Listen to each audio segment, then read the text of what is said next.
Eu sou Lupe, a raposa, e neste vídeo, A Trilha Inevitável para a Ciência, vamos basear nossa reflexão em trechos do texto O Mundo Assombrado pelos Demônios, de autoria do cientista Carl Sagan.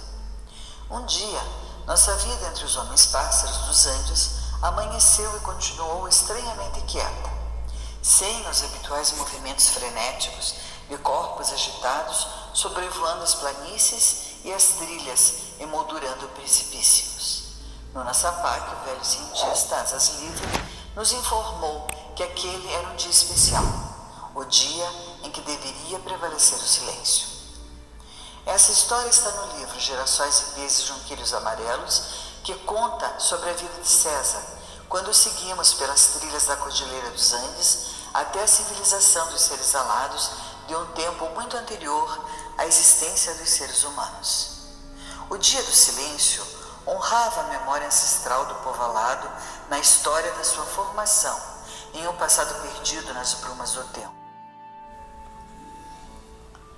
Uma época em que haviam tribos com seus chefes, que detinham um poder quase absoluto, e em que o líder máximo do povo alado era como uma espécie de sacerdote, guardião de rituais mágicos, e em que o conhecimento era reservado aos muito poderosos, deixando a massa popular imersa em superstições. A mortandade das crianças em seus casulos durante o longo ciclo Samai, em que suas asas e seus corpos se desenvolveriam para renascerem como seres adultos plenamente capazes de voar, chegava a níveis assustadores, além dos casos de renascimentos que revelariam seres deformados com curto tempo de vida. Era um tempo sombrio, em que não existiam as cavernas especialmente construídas e equipadas para receberem as crianças em seus casulos, e os cuidados eram de exclusiva responsabilidade das mães isoladas em suas casas. Os números das mortes eram assustadores, duplicando e até triplicando a cada novo ciclo. A existência da espécie ficou em risco. Foram anos de lutas terríveis até finalmente a unificação da sociedade dos alados sob um único governo e serem implantadas diretrizes científicas para a formação das futuras sociedades de homens-pássaros. Esta revelação levou César a buscar entre os livros da biblioteca alguma referência para a nossa reflexão sobre a trilha acidentada entre a crença e a ciência. Um caminho que, cedo ou tarde, todos nós, como sociedade, temos que trilhar. Vamos seguir a trilha do texto de Carl Sagan no livro O Mundo Assombrado pelos Demônios, no capítulo A Coisa Mais Preciosa, que apresenta em seu início as palavras icônicas de Einstein. Toda a ciência, comparada com a realidade, é primitiva e infantil. É, no entanto, a coisa mais preciosa que temos. Albert Einstein, 1879-1955. O texto segue. As consequências do analfabetismo científico são muito mais perigosas em nossa época que em qualquer outra anterior. É perigoso e temerário que o cidadão médio mantenha sua ignorância sobre o aquecimento global, redução do ozônio, a contaminação do ar, os resíduos tóxicos e radioativos, a chuva ácida, a erosão do chão, o desmatamento tropical, o crescimento exponencial da população. Os trabalhos e salários dependem da ciência e da tecnologia. Hipócrates de Cos é o pai da medicina, recordado após 2500 anos pelo juramento de Hipócrates, mas principalmente por seus esforços por retirar o manto de superstição da medicina para elevá-la à luz da ciência. Em uma passagem típica, Hipócrates escreveu: os homens acreditam que a eclipsia é divina, meramente porque não a podem entender. Mas se chamasse divino a tudo o que não se pode entender, haveria uma infinidade de coisas divinas. Em lugar de reconhecer que somos ignorantes em muitas áreas, tendemos a dizer coisas como o universo está impregnado do inefável. Atribui-se a responsabilidade do que ainda não entendemos a algo ignorado. À medida que foi avançando o conhecimento da medicina, a partir do século XIV, cada vez era mais o que entendíamos e menos o que tínhamos que atribuir à intervenção dos deuses. O tempo de vida aumentou e a medicina melhorou a qualidade de vida de milhões de pessoas em todo o planeta. No diagnóstico da enfermidade, Hipócrates introduziu elementos do método científico, exortava a observação atenta e meticulosa. Dizia: não deixem nada à sorte, controlem tudo, combinem observações contraditórias, lhes concedo tempo suficiente.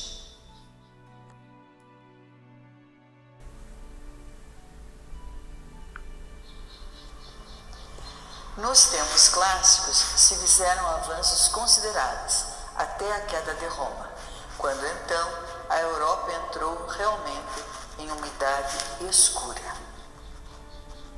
No transcurso de 10 séculos não se fez nenhum só descobrimento que exaltasse a dignidade ou promovesse a felicidade da humanidade.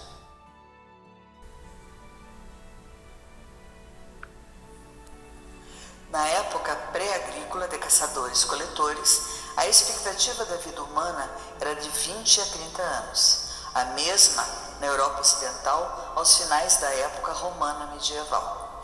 Ela só aumentou para 40 anos por volta do ano 1870.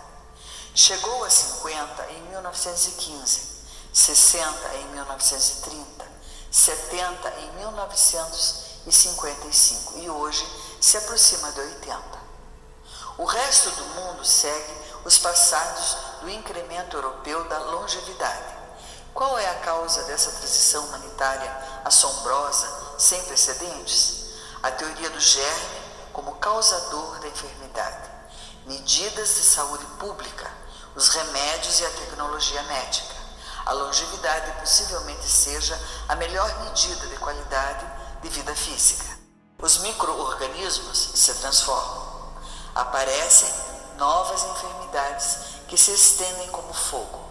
Há uma batalha constante entre medidas microbianas e contramedidas humanas. Acompanhamos o ritmo dessa competição, não só inventando novos medicamentos, mas também avançando progressivamente com maior profundidade na compreensão da natureza da vida. Sabemos que a ciência e a tecnologia não são simples cornucópias que vertem dons ao mundo. Os cientistas não só conceberam as armas nucleares, como também agarraram os líderes políticos pelas lapelas para que entendessem que a sua nação, qualquer que a fosse, tinha que ser a primeira a tê-las. Logo fabricaram mais de 60 mil. Durante a Guerra Fria, os cientistas dos Estados Unidos, União Soviética, China e algumas outras nações estavam dispostos a expor seus compatriotas à radiação, na maioria dos casos sem seu conhecimento, com o fim de prepararem-se para a guerra nuclear. Os médicos do Alabama enganaram a um grupo de veteranos que acreditavam receber tratamento médico para sífilis, quando em realidade serviam de grupo de controle sem tratamento. São conhecidas as atrocidades perpetradas pelos médicos nazistas. Nossa tecnologia produziu a talidomida, o CFC, o agente laranja, o gás de nervos, a contaminação do ar e da água, a extinção de espécies e as indústrias, muitas tão capitalistas que podem arruinar o clima do planeta. Aproximadamente a metade dos cientistas da Terra trabalha, ao menos em tempo parcial, para militares. Mas não podemos simplesmente nos limitar a concluir que a ciência põe muito poder em mãos de tecnólogos moralmente débeis ou políticos corruptos e enlouquecidos pelo poder e decidir, em consequência, prescindir da ciência. Os avanços na medicina, na agricultura, salvaram muito mais vidas que as que se perderam em todas as guerras da história. Os avanços em transportes, comunicação e espetáculos transformaram e unificaram o mundo. Na teologia da moral, Nietzsche, como tantos antes e depois, critica o progresso ininterrupto da autodesvalorização do homem, causado pela revolução científica. Nietzsche lamenta a perda da crença do homem em sua dignidade, sua unicidade insubstituível no projeto da existência. Para mim, é muito melhor captar o universo como é em realidade do que persistir no engano, por muito satisfatório e reconfortante que esse engano seja. Descobrir que o universo tem de 8.000 a 15 bilhões de anos e não de 6 a 12.000 melhora nossa apreciação de seu alcance e grandeza. Manter a ideia de que somos uma disposição particularmente complexa de átomos e não uma espécie de hálito de divindade aumenta, quando menos, nosso respeito pelos átomos. Descobrir, como agora parece possível, que o nosso planeta é um dos milhares de milhões de outros mundos na galáxia da Via Láctea e que nossa galáxia é uma entre milhares de milhões de outras galáxias aumenta majestosamente o campo do possível.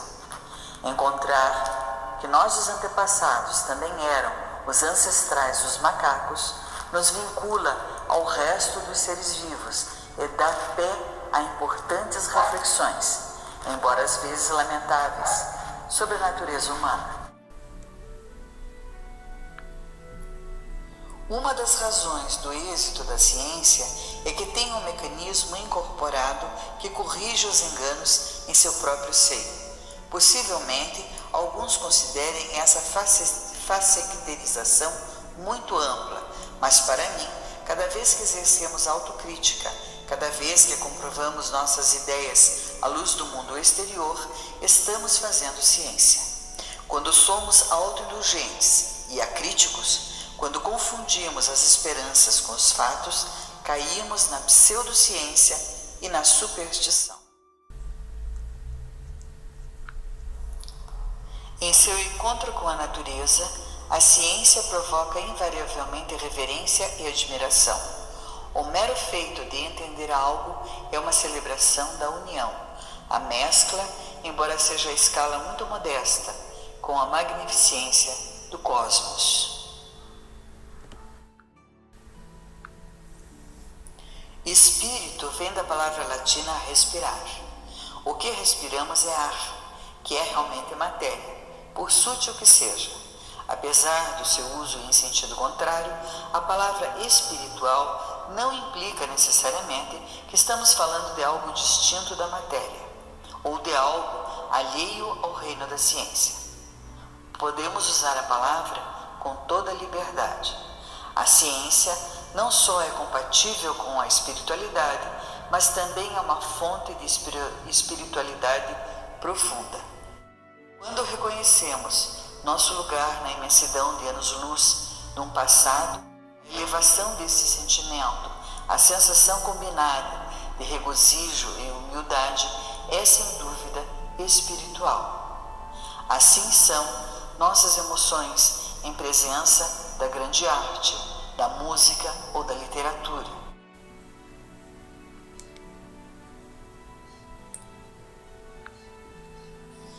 A ideia de que a ciência e a espiritualidade se excluem mutuamente, de algum modo, é um franco desserviço a ambas. Muito obrigada a todos que nos acompanharam até aqui. Até o nosso próximo vídeo.